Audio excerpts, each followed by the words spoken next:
بسم الله الرحمن الرحيم.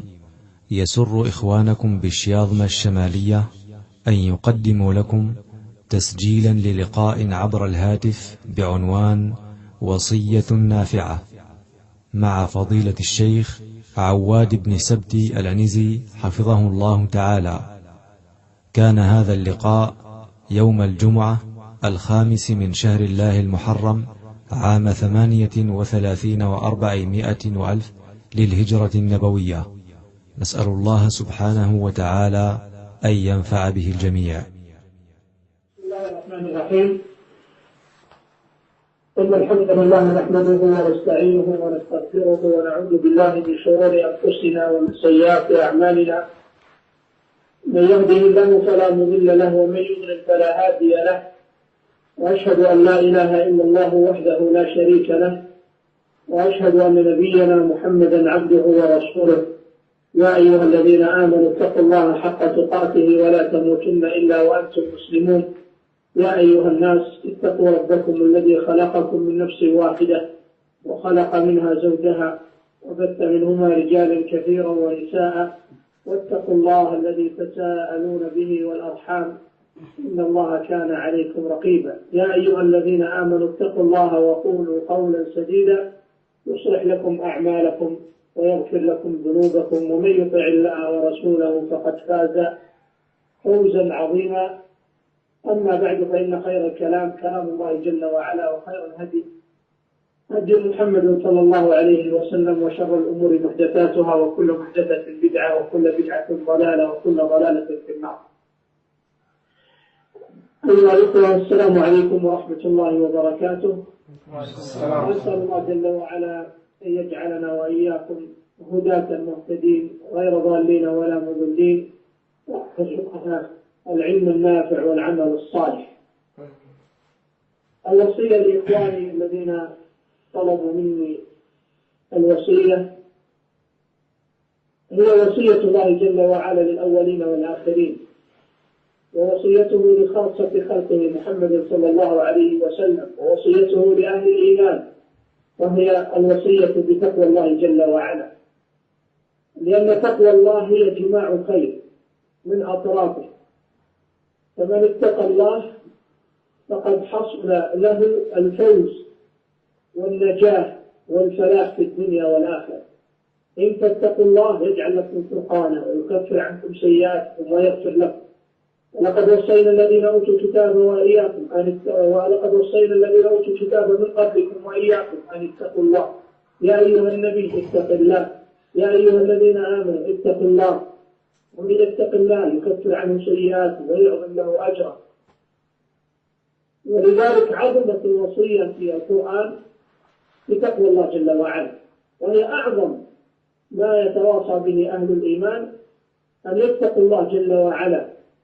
وتقوى الله تحصل بفعل الأوامر وترك النواهي والزواجر والتزود من الخيرات، وأن يجعل المسلم بينه وبين عذاب الله وقاية بفعل ما أمره الله به وترك ما نهاه عنه.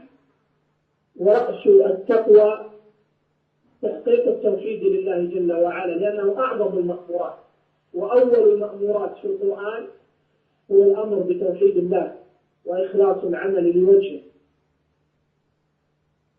وينبغي للمسلم أن لا يغيب عنه هذا الأصل، وهو العناية بتحقيق التوحيد والحذر من الشرك والخوف منه، فإنه أعظم ما يتقرب به إلى الله جل وعلا.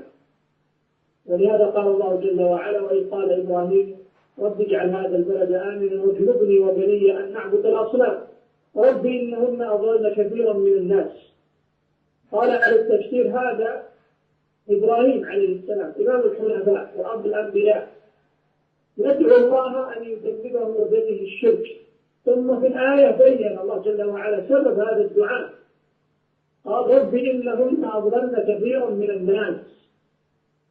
ولهذا قال إبراهيم التيمي من التابعين قال: من يأمن البلاء بعد إبراهيم عليه السلام؟ إذا كان هذا إبراهيم عليه السلام الذي قرر التوحيد وحارب الشرك وخالف قومه في هذا الأمر يدعو الله أن يجنبه وبنيه هذا البلاء العظيم من عبادة الأصنام، فمن دونه من باب أولى.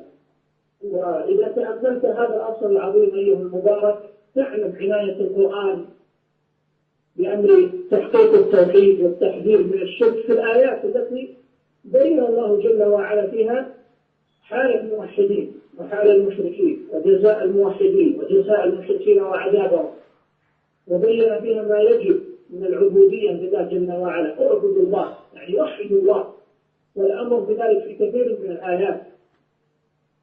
والتحذير من الشرك، إنه من يشرك بالله فقد حرم الله عليه الجنة ومأواه النار وما للظالمين من أنصار، ومن يشرك بالله فقد ضل ضلالا بعيدا فقد افترى إثما مبينا. الآيات. ثم تأتي إلى سيرة النبي صلى الله عليه وسلم فتجد العناية العظيمة تحقيق التوحيد وتخليص العبادة من الشرك وما هو دونه من أجل أن تكون لله تبارك وتعالى. فهذا أعظم الوصايا أن يعتني أهل الإسلام بإسلامهم وبدينهم وبتحقيق العبودية لله جل وعلا في زمن كثر فيه انصراف الناس إلى الشرك وإلى إظهاره عبر ما جد في أيدي الناس من وسائل التواصل. وامتلأت بلاد المسلمين بتعظيم القبور والذبح لها والعكوف عندها وإيقاد السرج عليها وتعظيم أهلها وسؤالهم كشف الكروبات وإجابة الحاجات وقضاء الملمات في صور ينتظر لها قلب المؤمن، وهو يرى أناسا يقولون أنهم من أهل الإسلام ويدعون الإسلام وهم يعملون من الأعمال ما لا يجتمع مع دين الإسلام. فإن الشرك لا يجتمع مع الإسلام، لا يجتمع مع الإيمان، والشرك محبط للعمل ومفسد له وموجب لصاحبه بالعقوبة والخلود في النار إن مات على ذلك، كما جاء في الآيات التي تبين أن الكفار والمشركين أنهم خالدين في النار إن ماتوا على ذلك، كما قال الله جل وعلا: ويغفر ما دون ذلك لمن يشاء. وما دون ذلك هو الكبائر التي هي دون الشرك، أما الشرك فلا يغفره الله. إن الله لا يغفر أن يشرك به ويغفر ما دون ذلك لمن يشاء.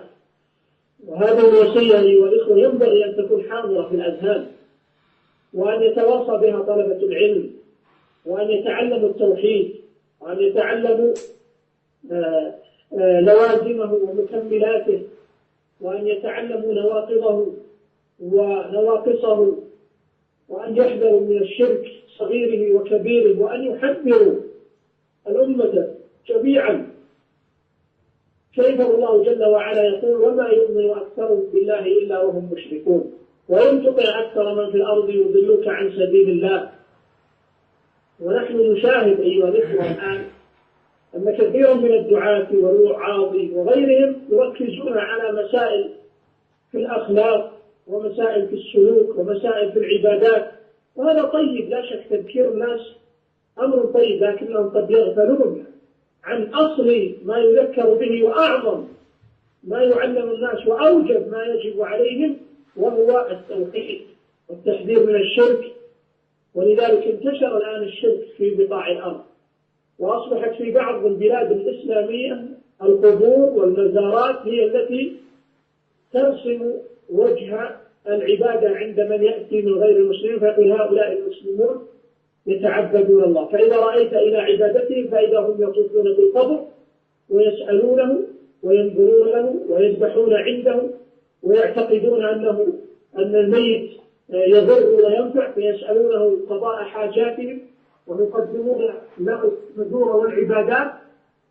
وهذا أمر عظيم، فإن الإحصائيات التي تنشر عن عدد القبور التي تعظم على سبيل التعبد في بلاد المسلمين أمر خطير يندى له الجبين، وأمر عظيم يوجب على طلبة العلم ومن وفقهم الله للسنة أن يعتنوا بذلك، وأن ينشروا التوحيد، وأن لا يكلوا ولا يملوا من ترداده وتفسيره على هدي القرآن والسنة وعلى هدي محمد صلى الله عليه وسلم الذي بين للناس ما يجب عليهم في هذا الباب في الاعتقاد في الله جل وعلا وإخلاص العبادة له.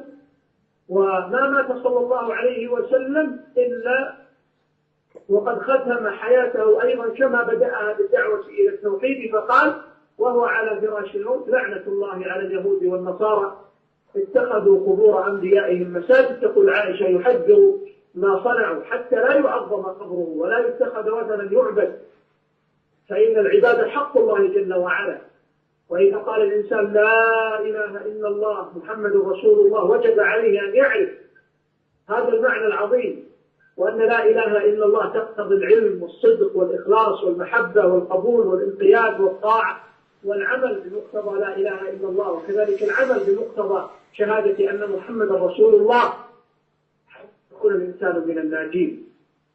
فلا نمل أيها الإخوة، ولا نمل يا شباب الإسلام ودعاتي من دعوة الناس إلى التوحيد، فإن هذا هو سبيل الأنبياء.